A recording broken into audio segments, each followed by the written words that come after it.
बहुत फर्क किया जाता था। काले लोगों से कोई बात नहीं करता था, वो अपना काम, अपना बिजनेस नहीं कर सकते थे, उन्हें गोरे लोगों के अंडर काम करना पड़ता था। अपना घर लेना तो उस टाइम उनके लिए सबसे बड़ा प्रॉब्लम था। और ऐसे ही एक फैमिली का एक लड़का था बर्नार्ड, जिसकी ये कहानी है। बर्नार्ड इस टाइम बैंक्स के सामने जूते पॉलिश करता है, इसलिए नहीं कि उसे पैसों की जरूरत है, बल्कि इसलिए कि वो बैंकर बनना चाहता है, एक बैंक खोलना चाहता है, अपना बिजनेस करना चाहता है। उसके ख्वाब बहुत बड़े हैं, लेकिन काले होने की वजह से वो किसी बड़े कॉलेज में एडमिशन नहीं ले पाया। यहाँ रहकर वो जितना नॉलेज हासिल कर सकता था करता था। वो बैंक से निकलने वाले लोगों के जूते बहुत आहिस्ता आहिस्ता पॉलिश करता था, ताकि वे लोग ज्यादा देर उसके पास खड़े रहे। उस टाइम में वो जितनी बैंकिंग से रिलेटेड बातें करते थे, उनके जाने के बाद बर्नार्ड ये सारी बातें अपनी डायरी में नोट कर लेता था। यहाँ तक कि वो तो कान लगाकर बैंक मैनेजर की भी बातें सुनता था। और एक दिन ऐसा करते हुए वो पकड़ा गया। उसके डैड उसे समझाते भी हैं कि तुम बहुत बड़ी बड़ी ख्वाब देख रहे हो, सब टूट जाएंगे, बिखर जाएंगे। लेकिन बर्नार्ड जानता था कि उसे अपने ख्वाब कैसे पूरे करने हैं। सीन कट होता है और हम 15 साल बाद दोबारा बर्नार्ड को देखते हैं। इस टाइम उसकी एक वाइफ और एक बेटा भी है, जिन्हें लेकर बर्नार्ड लॉस एंजलिस शिफ्ट हो गया है। लॉस एंजलिस में इतना काले लोगों को डिस्क्रिमिनेट नहीं किया जाता जितना मैक्सिस में किया जाता था, इसीलिए उसने फैसला किया था कि वो लॉस एंजलिस में अपना बिजनेस करेगा। यहाँ आते ही इन्होंने अपने रिलेटिव्स के घर स्टे किया था, लेकिन बर्नार्ड फिर भी अपनी वाइफ से प्रॉमिस करता है कि जल्द ही वो यहाँ अपना घर लेगा। अगले दिन वो बाहर निकलता है और पूरे लॉस एंजलिस को विजिट करता है, ऐसे घर देखने के लिए जो लोग बेचना चाहते हों, जिन्हें वो खरीद पाए। इस टाइम उसने नोटिस किया कि जो ब्लैक कम्युनिटीज थी वो पूरी तरह ऑक्युपाइड थी, यानी वहाँ रहने की जगह नहीं थी। एक एक घर को दो दो फैमिली शेयर कर रही थी, लेकिन दूसरी तरफ व्हाइट कम्युनिटीज में बहुत घर खाली थे। ये नोटिस करते हुए उसे एक बिजनेस आइडिया आता है। वो सोचता है कि इसके लिए बहुत अच्छी अपॉर्चुनिटी है कि अगर वो व्हाइट कम्युनिटी में घर खरीद कर ब्लैक लोगों को सेल कर दे। वो यहाँ एक बिल्डिंग देखता है जिसके अंदर बहुत से अपार्टमेंट्स थे। उसकी हालत बहुत ज्यादा खराब थी क्योंकि वहाँ कोई रहता जो नहीं था, इसीलिए बर्नार्ड जाकर इस बिल्डिंग के ओनर से मिलता है। वो उनसे कहता है, आपकी जो प्रॉपर्टी है वो इतनी बेकार पड़ी है, आपको कोई फायदा नहीं दे रही, आप उसे बेच क्यों नहीं देते? अगर आप उसे बेचना चाहें तो मैं उसे अच्छे दामों खरीद सकता हूँ। उस बिल्डिंग के लिए मैं आपको $35,000 देने के लिए तैयार हूँ। $30,000 अभी कैश में और बाकी $5,000 तब जब उस बिल्डिंग के सभी अपार्टमेंट्स किराए पे चले जाएंगे। आइडिया तो बर्नार्ड का कमाल का था, लेकिन यह आदमी रिस्की बिजनेस नहीं करना चाहता था। इन्हीं बातों के दौरान उसकी नजर पड़ती है इस आदमी के पास रखे हुए कैलेंडर पे, जो उसे एक बैंक मैनेजर ने दिया था। उसे देखते हुए बर्नार्ड इस आदमी को गुड बाय कहता है और यहाँ से बैंक में चला जाता है। बैंक में उसे कैलेंडर भेजने वाले मैनेजर से मिला था, लेकिन मैनेजर की सेक्रेटरी को क्योंकि काले लोग नहीं पसंद थे, इसलिए वो बर्नार्ड की मीटिंग मैनेजर के साथ रखती ही नहीं। रिजल्ट में बर्नार्ड को घंटों बैंक के बाहर खड़े होकर मैनेजर के आने का वेट करना पड़ता है। मैनेजर के बाहर निकलते ही वो मैनेजर को रोक चुका था। वो मैनेजर से कहता है कि मैं आपके बहुत ही पोटेंशियल कस्टमर को जानता हूँ, मुझे उनके साथ बिजनेस करना है, अगर आप मुझे लोन दे इससे आपके कस्टमर को फायदा होगा और ऐसे आपको भी। लेकिन बैंक मैनेजर बिना सोचे समझे उसको इनकार कर देता है। रात होने पर उसे अब उसी बिजनेसमैन की कॉल आई जिसका नाम लेकर उसने बैंक लोन लेने की कोशिश की थी और इसी बारे में वो बर्नार्ड से पूछ रहा था। बर्नार्ड भी जानता था कि किया तो उसने बुरा काम ही था, इसीलिए वो माफी मांग लेता है। लेकिन सरप्राइजिंगली इस आदमी ने उसे डांटने के लिए कॉल नहीं की, बल्कि वो बर्नार्ड की एफर्ट्स को अप्रिशिएट कर रहे थे कि उसने एक जगह से ना सुनने के बाद अपनी एफर्ट्स को छोड़ा नहीं, वो अपने गोल को पूरा करने के लिए लगा रहा। वो बर्नार्ड से कहते हैं कि मैं तुम्हारे लोन का गारंटर बनने के लिए तैयार हूँ। ये सुनकर बर्नार्ड की खुशी का ठिकाना ही नहीं रहा था। उसे जिंदगी में पहली मर्तबा बैंक लोन मिला था, जिसे वो अपने रियल एस्टेट के बिजनेस में इन्वेस्ट करता है और एक बिल्डिंग खरीद लेता है। अब जब बर्नार्ड अपने एक साथी के साथ मिलकर बिल्डिंग रेनोवेट कर रहा था, तब यहाँ पर एक ओल्ड लेडी आकर उस पर गुस्सा करती है और कहती है, तुम यहाँ पर क्या कर रही हो? बर्नार्ड बड़े धीमे से जवाब देता है कि मैं यहाँ पे काम कर रहा हूँ, जिसके जवाब में वो मगरूर लेडी कहती है, ध्यान से करना, कुछ खराब न कर देना। तब बर्नार्ड उसे कहता है, आप फिक्र ही न करें, ये मेरी बिल्डिंग है और मैं काफी अच्छे से इसका ख्याल रखूंगा। अभी जो सुनने के बाद वो लेडी वहाँ से चली जाती है और कुछ ही देर में यहाँ पुलिस आ जाती है। पुलिस बर्नार्ड को बताती है कि उसे ओल्ड लेडी ने यहाँ बुलाया है क्योंकि आप क्लेम कर रहे हैं कि ये बिल्डिंग आपकी है, हालांकि आप जानते हैं कि ये व्हाइट लोगों की कम्युनिटी है।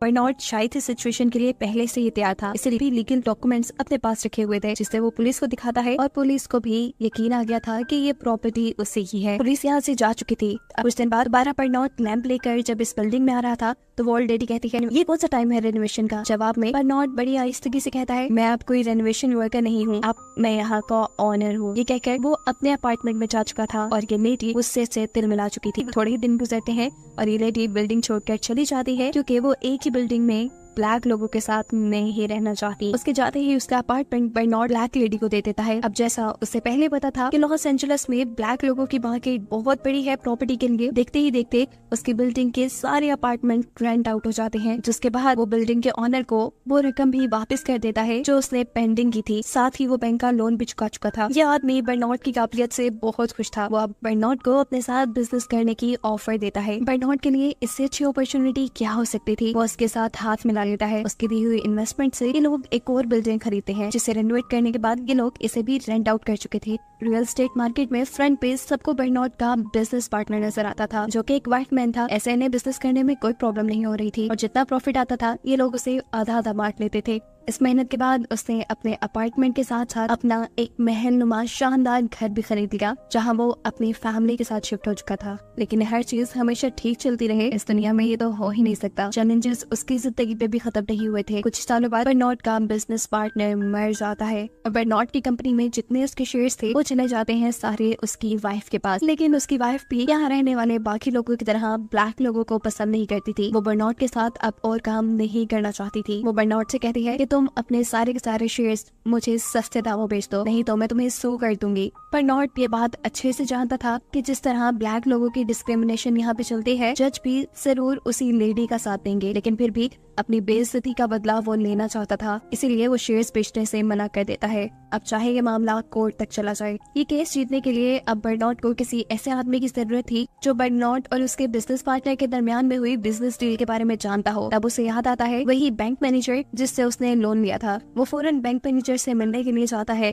लेकिन देखता है कि पहले ही बिजनेसमैन की विडो यानी उसकी वाइफ मैनेजर से मिल चुकी है। लाचार बर्नार्ड अब इस बिल्डिंग में खड़ा इधर उधर देख रहा था। इस बिल्डिंग में चारों तरफ बैंक थे और हर बैंक में काले लोगों के लिए ऐसे ही डिस्क्रिमिनेशन पाई जाती थी, ऐसे ही काले लोगों को जलील किया जाता था। इस बिल्डिंग में जो चारों के चारों बैंक थे उन सभी ने कभी न कभी बर्नार्ड को जलील किया था, डिस्क्रिमिनेट किया था। खड़े खड़े उसके दिमाग में एक बहुत ही अच्छा आइडिया आता है। वो सोचता है क्यों ना मैं ये बिल्डिंग ही खरीद लूं। फिर देखता हूँ कि यहाँ पे मौजूद बैंक इस तरह मुझे जलील करते हैं। लेकिन मसला वही कि अभी भी उसके पास इतनी ज्यादा इन्वेस्टमेंट नहीं थी। वो अब लॉस एंजलिस की रियल एस्टेट के एक बड़े बिजनेसमैन से मिलता है। किस्मत से वो भी उन्हीं की कम्युनिटी का है। बर्नार्ड उसे अपना बिजनेस प्रपोजल देता है। बैंक्स वाली बिल्डिंग को खरीदने का सुनते ही जॉय की हंसी छूट गई थी। उसे लग रहा था कि शायद बर्नार्ड का दिमाग खराब है, क्योंकि वहाँ की कीमत बहुत ज्यादा थी। साथ ही साथ कभी किसी ब्लैक आदमी ने लॉस एंजलिस में इतनी कीमती जमीन नहीं खरीदी थी। बर्नार्ड यहाँ उसकी सारी बातों का जवाब देता है, सारी कैलकुलेशन बताता है कि कितने में वो लैंड खरीदेंगे और उन्हें कितना कितना प्रॉफिट हो सकता है, उन्हें लैंड खरीदनी कैसे है। ये सारी बातें सुनकर जॉय जान चुका था कि बर्नार्ड एक ज़हीन इंसान है,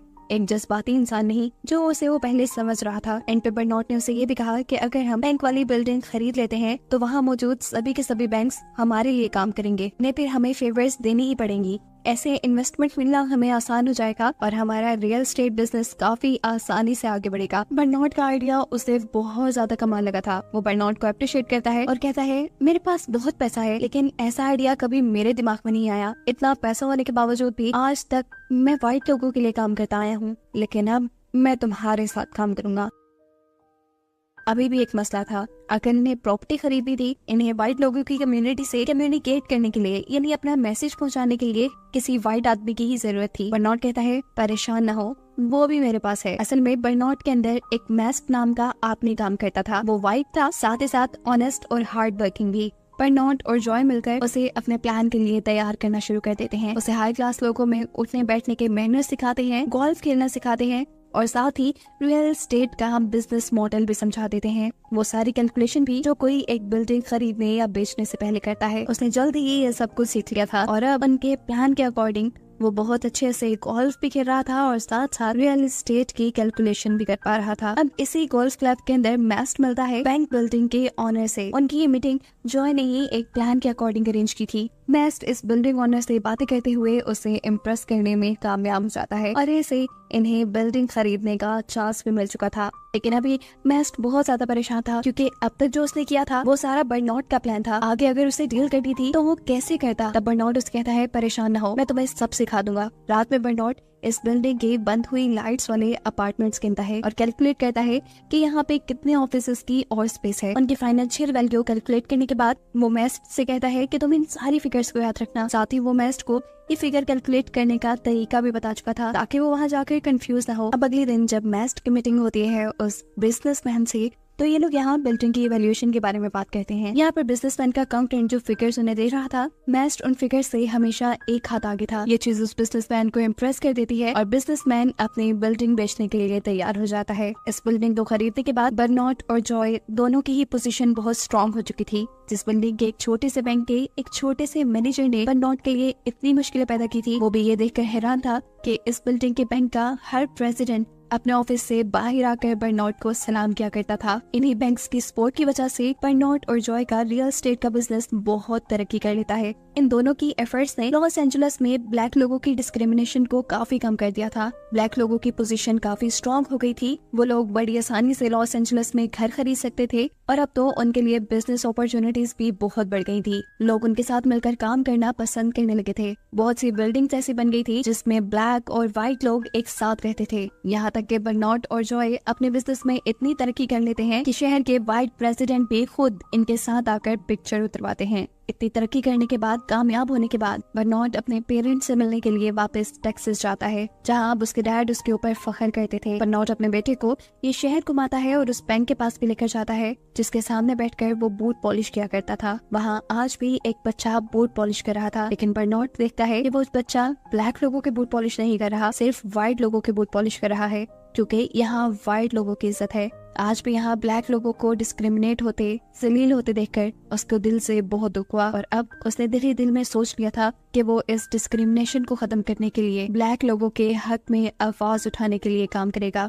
वो अब अपने बिजनेस पार्टनर जो के पास जाता है और उसे टेक्सास की बैंक बिल्डिंग खरीदने को कहता है। पहले पहले जॉय को लगा कि बर्नार्ड का दिमाग खराब हो गया है, लेकिन जब बर्नार्ड उसे दलीलें देता है कि ये खरीद के उन्हें कितने फायदे होंगे, तो जॉय भी उसे खरीदने के लिए मान चुका था। हमेशा की तरह इन्हें व्हाइट लोगों से डील करने के लिए किसी व्हाइट इंसान की जरूरत थी, जिसके लिए ये मेस्ट को सिलेक्ट करते हैं। मेस्ट वहाँ जाकर बिल्डिंग के ऑनर से बात करता है, जहाँ हमें पता चलता है कि इस बिल्डिंग के 2 ऑनर हैं, एक सीनियर और एक जूनियर। सीनियर को ये बिल्डिंग देने में कोई एतराज नहीं था, लेकिन जूनियर ऑनर को कहीं ना कहीं गड़बड़ी फील हो रही थी और वो बाकी अथॉरिटीज के हुक्म के आगे ज्यादा कुछ नहीं कर पाता।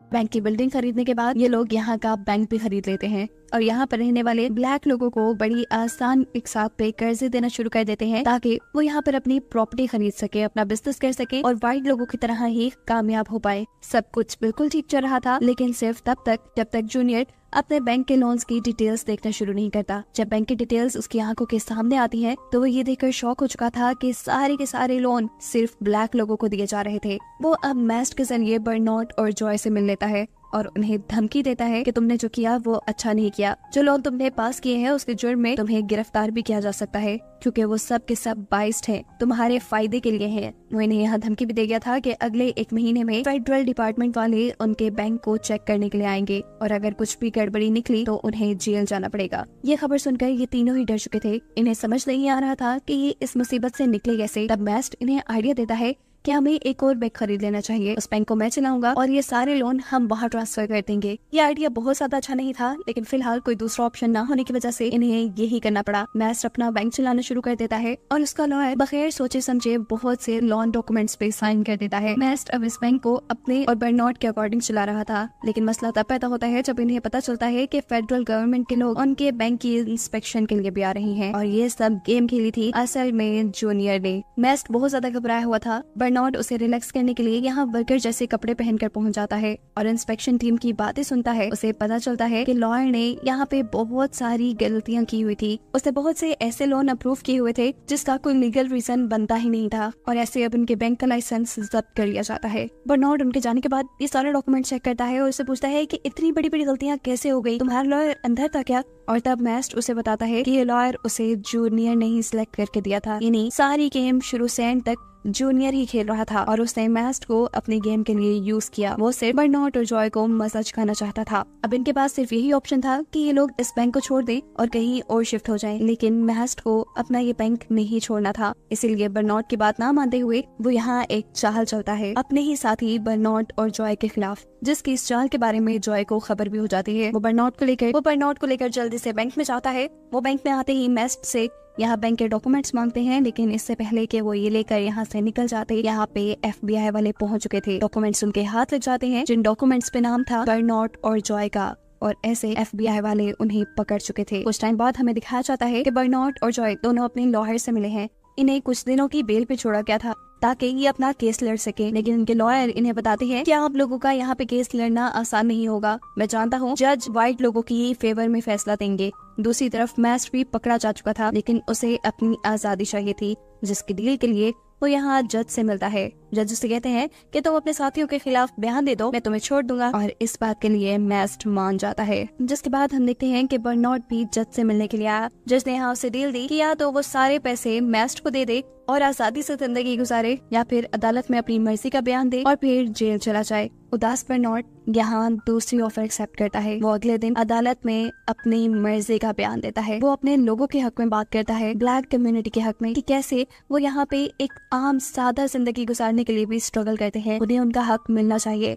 और ये बयान देने के बाद वो जेल जा चुका था। उसने अपनी कम्युनिटी के लिए अपना सब कुछ गवा दिया। इनका बैंक दोबारा जूनियर को मिल गया, वो भी कोड़ियों के भाव। मैस्ट क्योंकि व्हाइट कम्युनिटी से ताल्लुक रखता था, इसीलिए उसे किसी जुर्म में भी पकड़ा नहीं गया। जिसके बाद कहानी यहाँ से बहुत साल आगे बढ़ गई। आज वो दिन था जब बर्नार्ड और जॉय दोनों को जेल से बाहर निकलना था। बर्नार्ड को लेने के लिए उसकी वाइफ आई थी। हम देखते हैं कि अनएक्सपेक्टेडली बर्नार्ड जेल से निकलने के बाद ऐसे खुश है जैसे उसने लाइफ में कुछ खोया ही ना हो, उसके साथ कुछ बुरा ही ना हुआ हो। तब जॉय बर्नार्ड की वाइफ को हकीकत बताता है कि इन्होंने असल में अपनी कोई प्रॉपर्टी खोई ही नहीं। बर्नार्ड की वाइफ हैरानी से पूछती है, ये सब कुछ तुम लोगों ने कैसे किया? बर्नार्ड बताता है कि अदालत जाने से एक रात पहले उन्हें मैस्ट की कॉल आई थी। मैस्ट ने जो उनके खिलाफ बयान दे दिया था, वो उसके लिए माफी मांगना चाहता था, और माफ करने के बदले मैंने उससे बस एक फेवर मांगी कि तुम हमारी सारी प्रॉपर्टी बेचकर उन पैसों को कहीं और इन्वेस्ट कर दो। उसने बिल्कुल हमारे अकॉर्डिंग काम किया, और अब हमारे पास पहले से भी बड़ा रियल एस्टेट का सेटअप है, जिसे अब वो पूरी जिंदगी के लिए चलाएंगे। इनकी लाइफ अब दोबारा से पहले जैसी नॉर्मल होने वाली थी, जिसे दिखाते हुए ये कहानी यहाँ खत्म हो